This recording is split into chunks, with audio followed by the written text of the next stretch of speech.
მოგესალმებით, მე ვარ თამაზ დობორჯგინიძე, აგრონომი. დღეს ჩვენ ვიმყოფებით კომპანია ქისტოუნაგროს მოცვის პლანტაციაში, სადაც 100 ჰექტარზე გაშენებულია სხვადასხვა ჯიშები. დღეს ჩვენ ვისაუბრებთ მოცვის სხვა ფორმირებაზე, თუ რა მნიშვნელობა აქვს გასხვლას ამ მცენარისთვის და ასევე გავეცნობით ჯიშების მიხედვით გასხლის სხვადასხვა ტიპებს.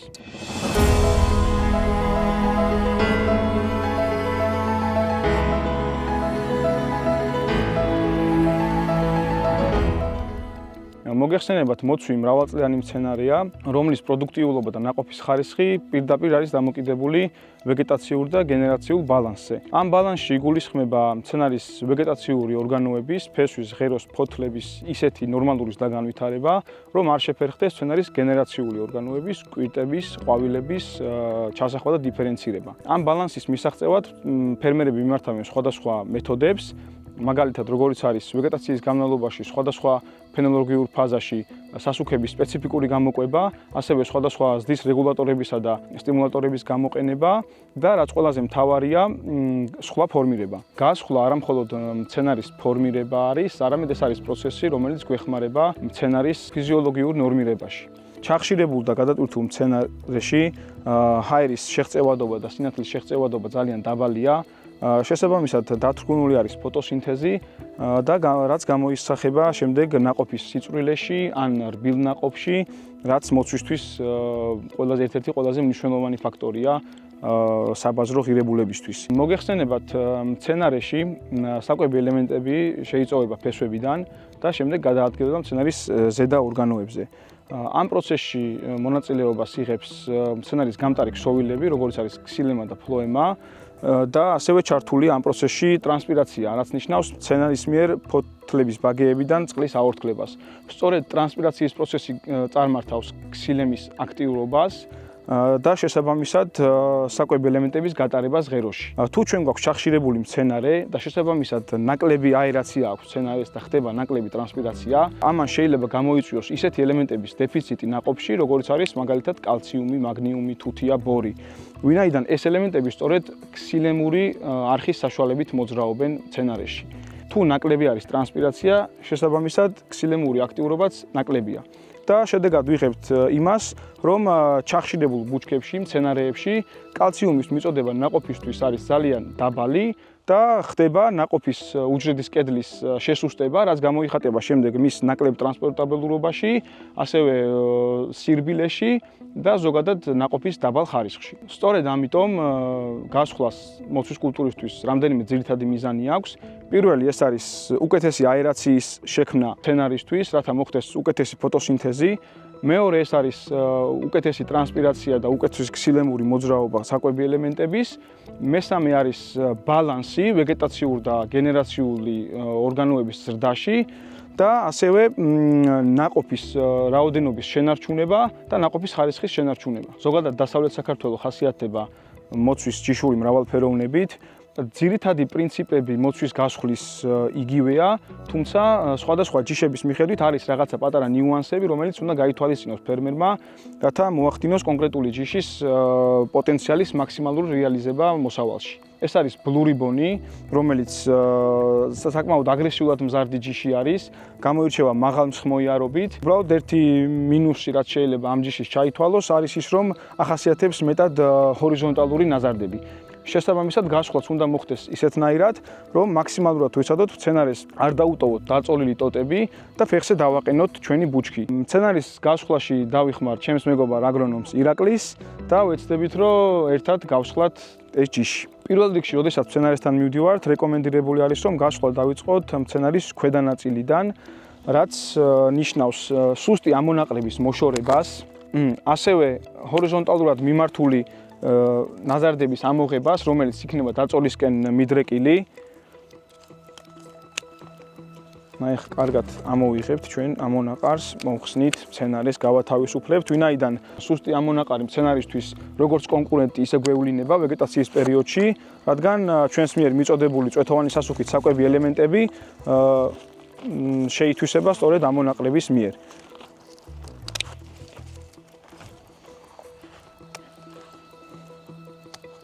მას შემდეგ, რაც ჩვენ უკვე მორჩებით მცენარის ქვედა ნაწილის გასუფთავებას, რაც ამ შემთხვევაში გამოიხატება დაახლოებით 40 სანტიმეტრს ქვემოთ ნებისმიერი სანაყოფე ტოტის მოშორებით გარდა ამონაყრისა. შემდეგ უკვე გადავდივართ მცენარის გულის მიმართულებით. ჩვენი მიზანი არის, რომ მაქსიმალურად გავანთავისუფლოთ მცენარის გული, ამოვიღოთ აქედან ისეთი ტოტები, რომელზეც შეიძლება რომ მოსავალი მივიღოთ და მოხდეს მცენარის აერაციის გაუმჯობესება. ვინაიდან როგორც წეღან აღვნიშნე, მცენარის გულში ჩახშირებულ მიდამოებში არსებული ნაყოფი განიცდის კალციუმის დეფიციტს, არ ხდება მზე, არ ხდება დამწიფება, შესაბამისად მოსავალი რბილდება და საბოლოო ჯამში ეს აისახება მთლიანად საერთო მოსავლის ხარისხზე, რაც უმნიშვნელოვანესია მოცვის კულტურისთვის. მაქსიმალურად ვეცდებით, რომ ნებისმიერი ტოტი, რომელიც ცენტრისკენ არის მიმართული, ამოვიღოთ და დავტოვოთ მხოლოდ ის ტოტები, რომლებიც გამოდის გარეთ, სადაც მოხდება მზე მცენარეს. მნიშვნელოვანი არის ასევე ის, რომ მოცვი ისხავს ძირითადად ერთწლიან ნაზარდებზე, რომელიც მცენარის 2 ან 3 წლიან ტოტებზე მდებარეობს და არასდროს არ მოვახდინოთ სხვა ხეხილებისაგან განსხვავებით მოცვის ბუჩქში ნაზარდების დამოკლება. ვინაიდან მიმდინარე წლის ნაზარდის დამოკლება გამოიწვევს იმას, რომ აქ ჩასახული კვირტები, რაც მცენარემ მთელი სეზონის განმავლობაში ჩაისახა, რეალურად დაგვეკარგება. ამიტომ ყურადღება მივაქციოთ ამას, ვინაიდან ერთ-ერთი განმასხვავებელი ნიშანი მოცვის გასხვლისა სხვა ხეხილების მიმართებაში სწორედ ეს არის, რომ არ დავამოკლოთ მისი მიმდინარე წლის ნაზარდები. მნიშვნელოვანი არის ასევე ის, რომ მცენარის მოვაშოროთ გასული წლის სამოსავლე ტოტები, რომელიც არის გამხმარი, ვინაიდან ვეგეტაციისას ახალ ტოტებს მიეცეს მეტი ენერგია სიმწიფისთვის. ასევე ვაშორებთ ბუჩქებს 10 სანტიმეტრზე დაბალ პატარა წვრილ ლატერალებს, ვინაიდან ასეთი წვრილი ლატერალებიდან შესაბამისი ხარისხის მოცვი არ მიიღება, რაც საბოლოოდ საერთო ხარისხში აისახება. ამიტომ ესენი არ გვჭირდება და მაქსიმალურად ვცდილობთ, რომ პატარა 10 სანტიმეტრზე დაბალი ნაზარდები ამოვიღოთ მცენარეში. აი როგორც ხედავთ, ბუჩქში არის ერთი ტოტი, რომელიც ცენტრისკენ არის მიმართული, რაც განაპირობებს ბუჩქის ჩახშირებას. ამიტომ ასეთი დიდი ტოტები უმჯობესია, რომ მთლიანად ამოვიღოთ და მოვახდინოთ ამ ტოტის გამოტანა მცენარიდან. შესაბამისად მივიღეთ უკეთესი ფორმა მცენარის, უკეთესი გული აქვს მცენარის, სადაც ჰაერი კარგად იმოძრავებს და სანაყოფე ტოტებიც არ გვაქვს, ვინაიდან აი ქვემოთ მდებარე სანაყოფე ტოტები მალე ფუჭდება, მალე იღებს ტენს ქვემოდან, დაავადება შეიძლება მალე ასე ვთქვათ აიკიდოს და შემდეგ ამ მოცვმა გაგვიფუჭოს სხვა დანარჩენი ჯამრთელი მოსავალიც. ამიტომ ძალიან მნიშვნელოვანია, რომ მოცვის ბუჩქის ქვედა მხარეს ჩახშირებულ ადგილას არ გქონდეს არც ერთი სანაყოფე ტოტი. აი თქვენ ხედავთ, რომ ფესვის ყელთან გავაკეთეთ დიდი ჭრა, მსგავსი ტიპის ჭრები, რომელიც იქნება დაახლოებით ქართულ ლარიანის ხელა, აუცილებლად უნდა დამუშავდეს შესაბამისი ფუნგიციდით. ჩვენ ამ შემთხვევაში ვიყენებთ თეთრ საღებავს და მასში ვხსნით ფუნგიციდს. ეს ფუნგიციდი შეიძლება იყოს როგორც ფლუაზინამი, ასევე ფერმერები მიმართავენ საღებავში სპილენძის გახსნას. ეს ორივე შემთხვევაში გამართლებულია, რადგან ფუნგიციდი ხელს უშლის ამ ჭრილობიდან დაავადების განვითარებას მოცვის კულტურაში. აი იგივე შეიძლება ითქვას მსგავს ამონაჭრელზე.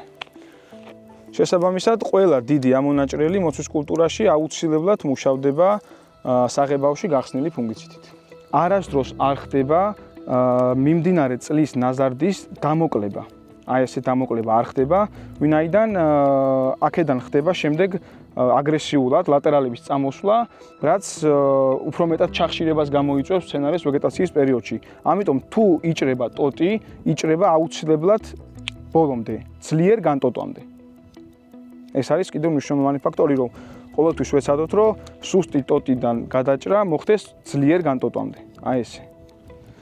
აი, როდესაც საკმაოდ ბევრი ლატერალი აქვს ტოტს და ეს ტოტი არ არის ძალიან ძლიერი, ამ შემთხვევაში ვაკეთებთ, ასე ვთქვათ, ცოტა შემსუბუქებას მოსავლის, ვინაიდან გაუძლოს ტოტმა მოსხმა და არ მოხდეს მისი ან ძალიან ძირს დაწვენა, ან საერთოდ ჩამოტეხვა, მაგალითად ქარის დროს. ამ შემთხვევაში მოკლდება ძლიერ ლატერალზე, რაც უნდა გავითვალისწინოთ აუცილებლად. აი მაგალითად ამ შემთხვევაში, ამ ტოტის შემთხვევაში დავამოკლებთ დაახლოებით აი ესე. და გამოვაკლებთ ამას, რა თქმა უნდა, 10 სანტიმეტრზე პატარა ტოტებს და რეალურად დარჩება მხოლოდ ძლიერი ლატერალები, საიდანაც გვექნება უკეთესი ხარისხის მოსავალი. უფრო მსხვილი ნაყოფი და თითოეული კვირტიდან უფრო მეტი ყვავილი.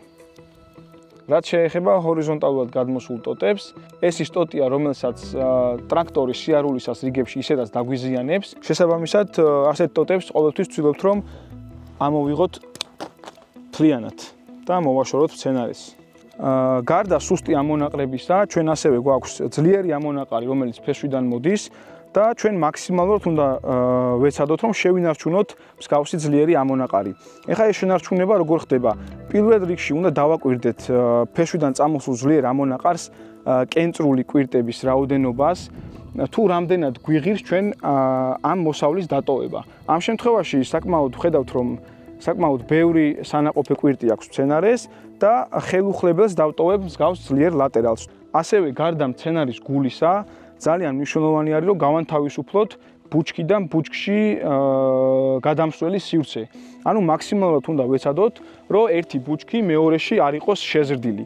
შესაბამისად მოხდება გადასული ტოტების დამოკლება ამ შემთხვევაში, რაც რეალურად განაპირობებს უკეთეს აერაციას ბუჩქებს შორისაც. ვინაიდან ყვავილობა ადრე დაიწყო და ასე ვთქვათ, საჩვენებელი სხლაში შეზღუდულები ვართ ჯიშების მიხედვით, აი ეს მსგავსი დამოკლება ამონაყრიდან ამ ჯიშზე არ ხდება. იმიტომ რომ ძალიან აგრესიული ზრდის ჯიში არის და ახასიათებს ძალიან ბევრი ლატერალის წამოსვლა. ამიტომ ბლურიბონის შემთხვევაში თუ ძლიერი არის ამონაყარი და ასხია თავზე ვტოვებთ და თუ არასხია საერთოდ ვცდილობთ, რომ ბოლო ქვემოდანვე ამოვიღოთ. აი მსგავსად. ასევე ძალიან მნიშვნელოვანი არის, როდესაც ამონაყარს ვიღებთ ფესვის ყელიდან, მოხდეს მისი ამოჭრა, რაც შეიძლება მიწის პირთან ახლოს. ვინაიდან თუ ჩვენ გავაკეთებთ ჭრას შედარებით ზემოთ, მოხდება ის, რომ რეალურად კი არ დავზოგავთ ენერგიას, პირიქით პროვოცირებას მოვახდენთ, რომ აქედან უფრო მეტი ლატერალი წამოიღოს მცენარემ. ამიტომ უმჯობესია ყოველთვის, რომ მიწის პირზე გავაკეთოთ ჭრა. რათა მალე შეხორცდეს ეს ადგილი, ლატერალების წამოსვლა იყოს ნაკლებად აგრესიული. ახლა მოკლედ ვიტყვი თუ რა გავაკეთეთ. პირველ რიგში გავასუფთავებთ მცენარის ქვედა ნაწილი, შემდეგ მცენარის გულს მივეცით უფრო მეტი აერაციის საშუალება, ამოვჭერით ერთი ძლიერი ტოტი, ხოლო დანარჩენი ცენტრისკენ მიმავალი ტოტები ყველა ამოვიღეთ, რათა არ მომხდარიყო მცენარის ჩახშირებულ ცენტრში მოსავლის მოსხმა. დავტოვეთ მხოლოდ გარეთ მომავალი ძლიერი ლატერალები, მოვაშორეთ 10 სანტიმეტრზე ნაკლები ლატერალები, რომელიც შედარებით დაბალი ხარისხის მოსავალს გვაძლევს. ასევე მოვაშორეთ მცენარეს გასულ წელს მონაბმელი მოსავალი და მივიღეთ სტრუქტურა, რომელიც უნდა ვამუშაოთ მომავალ წელს, საიდანაც უნდა მივიღოთ მაქსიმალურად მაღალი ხარისხის ნაყოფები. ახლა მოვედით ჩვენს შემდეგ ჯიშთან. ეს ჯიში არის ვალორი. თქვენ ვიდეოში ხედავთ მცენარეს, რომელიც არის 2 წლის და მოდი გავსხლათ ეს მცენარეც და გავიგოთ როგორ ისხლება 2 წლის ბუჩქი. პირველ რიგში პრინციპი აქაც იგივეა, ვიწყებთ მცენარის ქვედა ნაწილიდან და ვაშორებთ სუსტ ამონაყრებს.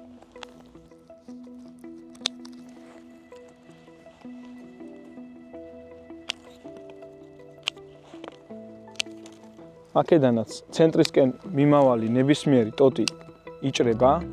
განსაკუთრებით ყურადღება უნდა მივაქციოთ ცენტრისკენ მიმავალ სანაყოფე ტოტებს, ვინაიდან არ მოხდეს მცენარის ჩახშირებულ ზონაში მოსავლის, ასე ვთქვათ, დამწიფება. ცენტრისკენ მიმავალი ყველა ტოტი უნდა ამოვიღო აუცილებლად, რომ არ მქონდეს ცენტრი ჩახშირებული და მქონდეს მცენარის აერაცია და მზის ჩაღწევა მცენარის ცენტრში აუცილებლად. ამის გამო ზოგჯერ საჭიროა, რომ გარდა პატარა ჭრებისა გავაკეთოთ ფესვის ყელთან დიდი ჭრაც.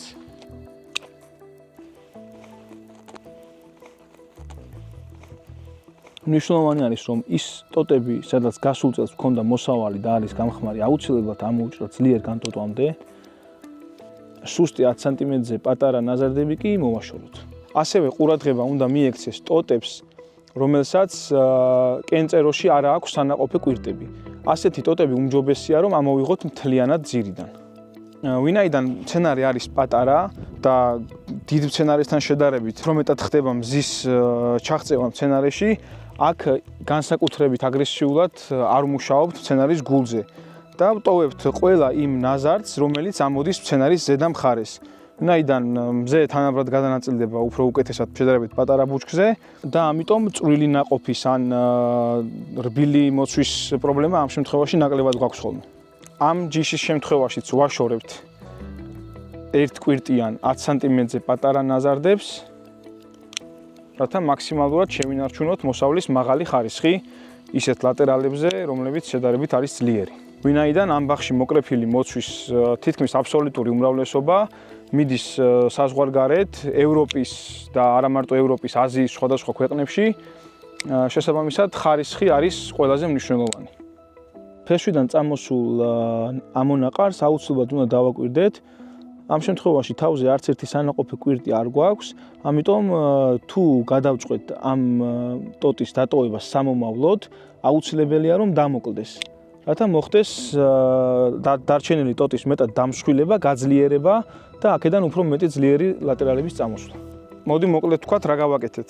დავიწყეთ სუსტი ამონაყრების მოშორება ფესვის ყელთან, რაც ძლიერი ამონაყარი იყო, ის დავტოვეთ და გამოვიყენებთ სამოსავლედ.